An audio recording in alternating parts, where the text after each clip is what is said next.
Hola mis queridos amigos, nuevamente con ustedes su Dr. Tigre, el que ronca en esta negra noche neoliberal latinoamericana, sudamericana y ecuatoriana.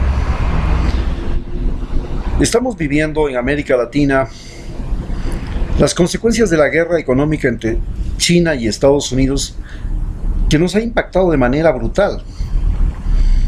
¿Por qué nos ha impactado de manera brutal? Porque China, que es nuestro mayor comprador en este momento,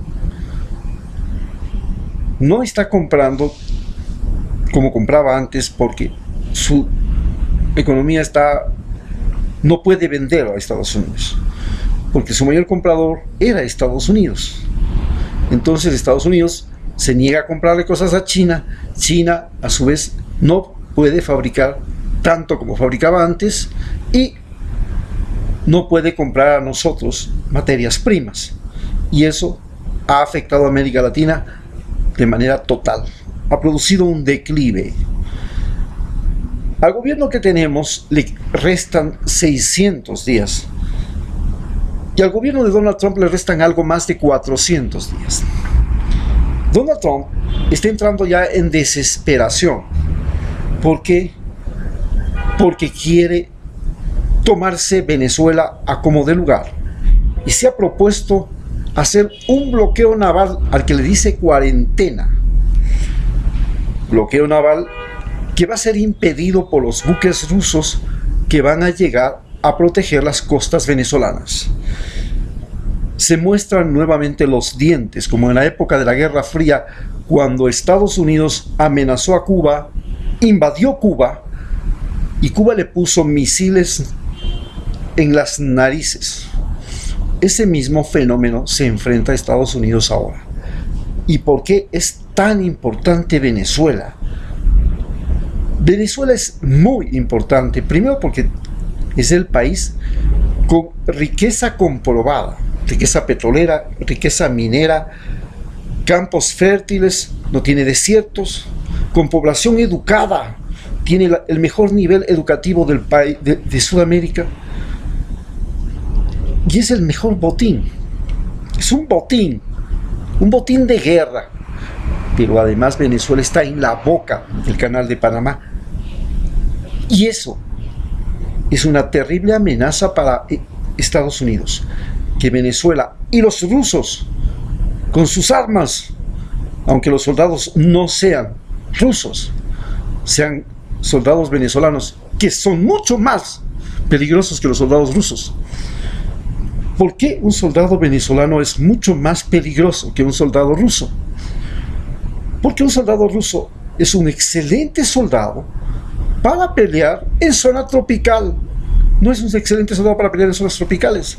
Será excelente soldado para pelear en zonas frías, en el Ártico, en Siberia. Estados Unidos en el año 1918 invadió Rusia con 5.000 hombres.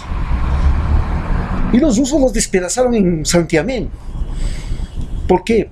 Porque los rusos tenían renos, tenían armas, tenían formas de movilidad, formas de resistir al frío, formas de proveerse de alimentos que los norteamericanos no tenían. Hoy, el soldado venezolano, que es un soldado entrenado para defender el Orinoco, el trópico, los bosques de Venezuela, las montañas de Venezuela, los mares de Venezuela, durante 220 años, que han estado en guerra o en amenaza de guerra, pero además con armas rusas muy modernas, muy sofisticadas, se convierten en un problema muy severo. Los norteamericanos creen que un entrenamiento allá en Miami, en la zona de los manglares de Miami, es suficiente para comparar sus soldados con los soldados venezolanos. O un entrenamiento en Colombia, donde tienen 7 bases militares. Pero eso es imposible. Venezuela no solamente que tiene un ejército, tiene algo más complejo que un ejército, y algo que le ha servido a Cuba y que le sirvió a Rusia. Tiene los denominados comités de la defensa de la revolución, que en Ecuador no se pudieron organizar y fracasaron, pero en Venezuela y en Cuba sí, y lo mismo que en Rusia, en la Unión Soviética. Y los comités de defensa de la revolución son formaciones de carácter comunitario para hacer guerra de guerrillas, guerra interminable. Estados Unidos sabe por historia que una guerra en trópico, en selva, como la guerra de Vietnam o las guerras en el Amazonas, son guerras sin fin, porque ahí usted no puede llegar simplemente y bombardear. Los soldados se esconden detrás de árboles. La muerte se hace casi cara a cara. Esto ya lo probamos nosotros en la guerra del Cenepa. Las armas no servían. Lo que servía efectivamente eran los combatientes cuerpo a cuerpo, como los IBIAS, que fueron la fuerza de élite ecuatoriana, que logró frenar a la fuerza de élite peruana, el Comando Selva. Bien, pero ¿por qué es tan importante esta situación, estos 600 días que nos restan a nosotros? Porque Estados Unidos tiene a Galápagos como el otro lugar estratégico. Es que Venezuela está en el lado del Atlántico del Canal de Panamá y Galápagos está en el lado del Pacífico del Canal de Panamá, y los dos les son fundamentales para controlar el Canal de Panamá, que es el que le dio los mayores réditos económicos, porque durante 80 años los barcos que pasaban por el Canal de Panamá pagaban, y ese dinero iba al tesoro de los Estados Unidos. Le dejaban a Panamá solamente un arrendamiento, un pago por arrendamiento. ¿Y qué quedó en Panamá? Tiene que venir el tratado Torrijos-Carter, y entonces Panamá asume su canal y tiene ingresos y se convierte ahora en lo que es. Es el país con el mayor crecimiento de América Latina, porque tiene y dispone de su propia plata, porque le logró quitar el Canal de Panamá, pero no le logró quitar el gobierno. El gobierno de Panamá es un gobierno, al igual que el ejército de Panamá, que cuando no responde a los intereses de Estados Unidos, le pasa como a Noriega, el carepiña, el dictador, que se atrevió a decir: aquí no pasa Yankee, y ahí fue el fin del mundo. Le cayó el ejército norteamericano en la época de Bush, padre, y simplemente lo redujeron a la cárcel y lo hicieron podrirse en ella. Y lo llevaron a Estados Unidos a podrirse en su cárcel, para que todos supieran que con Estados Unidos no se juega.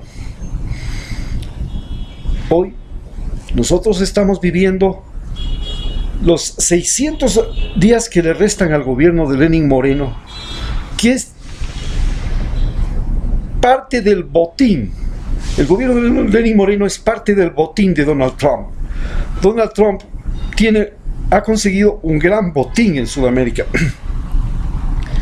El más importante botín que consiguió en Sudamérica, indudablemente, es Brasil. Brasil era el motor de UNASUR, era el motor de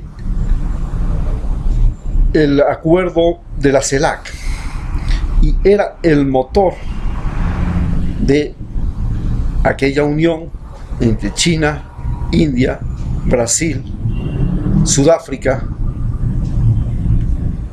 que se convirtió en el competidor de la Comunidad Económica Europea y del Tratado Canadá, México y Estados Unidos. Cuando se logra tomar el botín de Brasil, Estados Unidos celebra como nadie, y tenía tomado el botín de Argentina y se le va ahora de las manos. Por supuesto tiene el botín del Paraguay, el botín de Chile, el botín de Perú, el botín de Colombia y el botín de Ecuador. Este es el gran botín del Donald Trump, que es simplemente un actor de televisión, como Ronald Reagan era de cine, que se ha convertido en un vulgar pistolero del western norteamericano o en un imitador de los denominados varones malditos, varones ladrones, que fueron Rockefeller, Vanderbilt, Carnegie, aquellos varones con los que empezó el gran desarrollo del tren, los grandes edificios y el poderío norteamericano, pero que robaron el sueño americano a todos los inmigrantes que llegaban a los Estados Unidos, porque los convirtieron en esclavos asalariados. No tenían leyes a favor, a tal punto que tenían que trabajar 14 horas diarias, 16 horas diarias, y fue por eso que recordamos toda la opresión de aquellos varones ladrones cuando hacemos el 1 de mayo la gran protesta universal, porque Seco y Vanzetti, dos líderes sindicales, fueron asesinados por protestar contra la explotación laboral en los Estados Unidos. Ellos son la inspiración de Donald Trump, que hoy tiene en sus manos para mostrar y tratar de ganar las próximas elecciones el infiernillo de Centroamérica, que lo conforman México, Honduras, Guatemala y El Salvador, y el infiernillo de Sudamérica, que lo conforman Venezuela, Colombia y Ecuador fundamentalmente. Muchas gracias.